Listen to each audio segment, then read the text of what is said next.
Hello and welcome to Endemic Times. My name is Amira. So much of our compartmentalized economic system is actually all connected to each other. Looking back at just last year, the Federal Reserve increasing interest rates moved rates to some all-time highs during a tumultuous time for many Americans. While not everyone felt this in the same way, it greatly affected and continues to affect our economy and its future outlook for this year and beyond. The increased rates not only affected the housing market, for which we still haven't really seen the full extent of that impact, but with increased rates on loans, i.e., debt, comes many pitfalls. And that pitfall right now is hitting US farmers extremely hard. If you've been going into the grocery store, you're seeing seriously increased costs for everything. Well, what if I told you that that increased cost is not coming from the farmers themselves? It's from the corporations that are shafting the farmers and price gouging us, the consumer.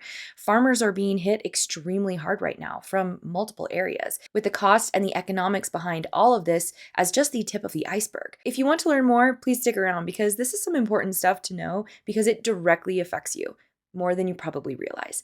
So hit that like button, subscribe, and make sure you share with your friends. Now let's take a look at how all of this is connected and how it's affecting each of us.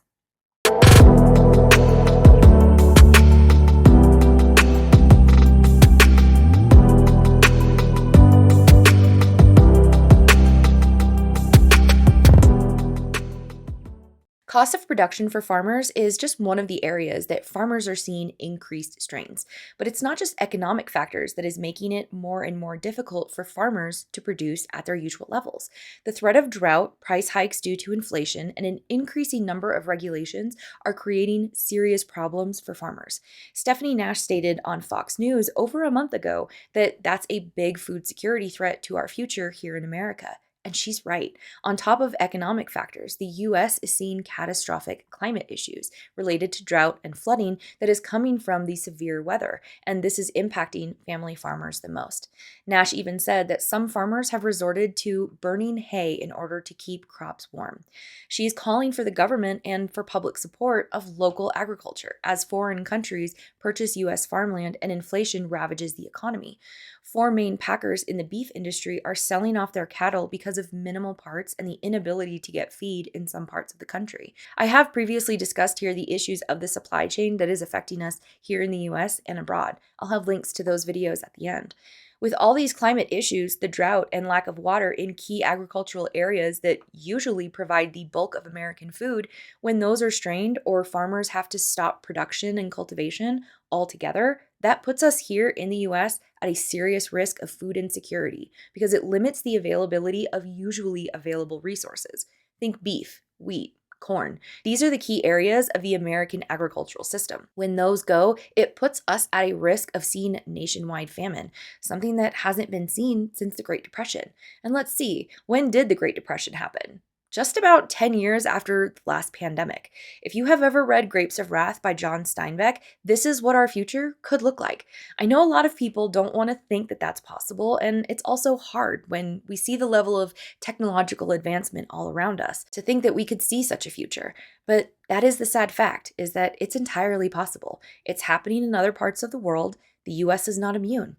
And the more that our politicians, and especially our mainstream media, ignore this issue, the worse it's going to get. Continuing with Nash's statement, she said that if you look at big corp, big government, they are the ones killing off farmers and ranchers and reaping the benefit of Americans at the grocery store. And that is such a big issue. This would lead to more and more consolidation of companies and corporations having power over our food supply. We do not want that. Another area that is hitting farmers extremely hard is the cost of diesel, fertilizer, and the continued issues in the supply chain. One farmer said that gas has gone down, and we are thankful of that. But the main fuel we use on our farm in all of our equipment is diesel. Family farmers can't pay their bills like many other working Americans. And when we get into the area of loans, that is huge for the farming industry because food costs are increasing and the overall production of operations is increasing. And that's where these increased rates pushed by the Federal Reserve are frankly dangerous. According to the Department of Agriculture, most U.S. farmers have taken out short-term variable rate loans to pay for seeds, fertilizer, and other essentials. The Federal Reserve rate hikes has pushed interest rates up to 4.25%, which is resulting in costs to farmers growing exponentially. And costs for the farming industry are forecast to hit as much as $26.5 billion, a 32% increase from 2021. When farmers are having to take out loans to cover the costs of essentials like fertilizers and seeds, you know things are bad. And this puts these farmers at a high risk of not being able to pay back those loans. And when those farms are at risk, it affects our food supply. Do you see what I mean by all of this is connected? If you see a farmer, give them a nod, a smile, a hug, or maybe just go buy something if you can. We are all in this shit together and feeling it. And sadly, as we see prices in the grocery stores continue to climb, it's not going to farmers, it's going to big corp. As the farmer continued to say, we have to be able to get paid more to make it. We see products in the grocery store increasing, and I think a lot of people don't understand that we're not the ones pushing for increasing. We are making less than ever. And looking at food costs, prices are outpacing the inflation rate, with November 2022 hitting a 10.6% increase compared to last year. So when the president, politicians, and mainstream media pundits say that things aren't more expensive, they are lying through their teeth. And one of the biggest areas of concern is water. Water is a critical component of crop cultivation, and farmers are being hit in that area as well.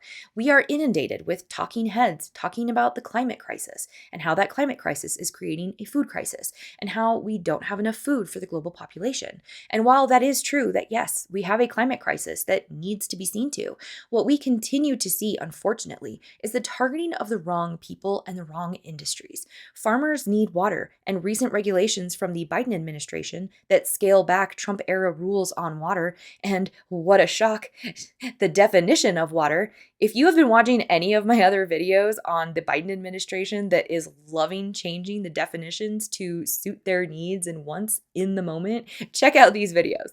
But I digress.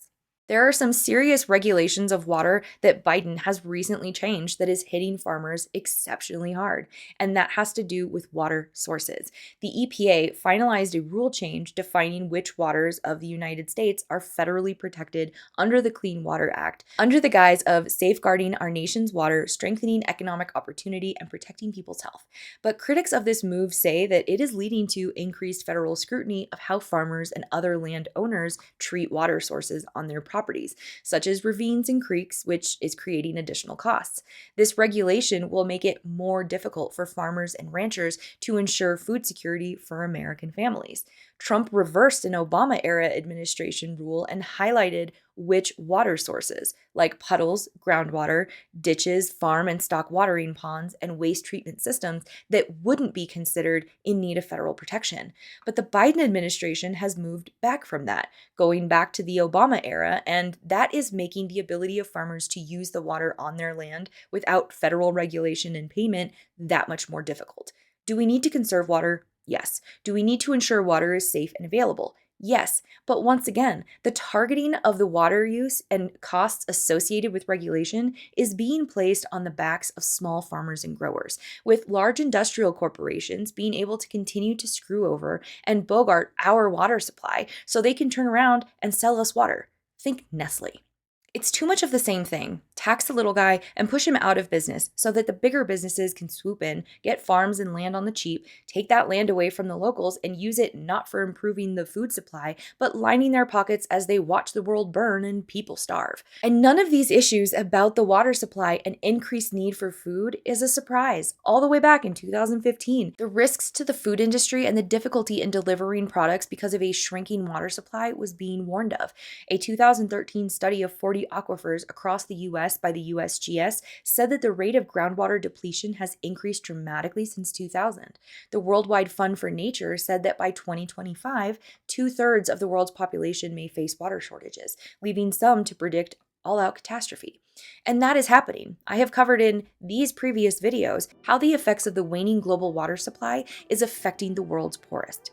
Just because it doesn't look the same here in the US doesn't mean it won't happen or can't happen. As I said, none of what we are seeing is a big surprise, but what's heartbreaking is that the people in power that lie to us every day and give us platitudes of making change and giving a shit don't, because if they did, they wouldn't be raking in profits through corrupt insider trading. They would tax the billionaires. They wouldn't allow Exxon to destroy our oceans. They wouldn't allow a billionaire like Jeff Bezos to have the level of wealth that he has while his workers die on the production floor. This is not a left or right issue.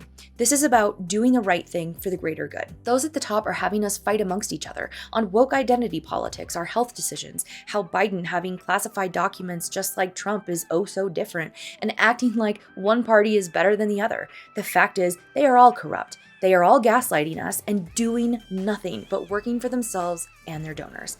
As I always say here, don't fight your neighbor. We're all being screwed, and fighting with each other gives them what they want. Don't let them win.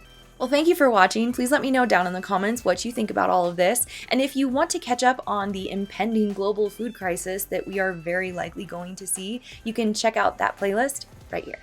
Again, thank you for watching. Hit that like button, subscribe, and share with your friends. And as always, stay safe, take care, and be kind to each other.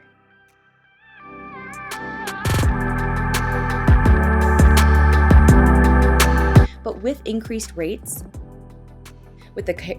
these are the key areas of American These are the key areas of under the guise of safeguard, and use it not for improving the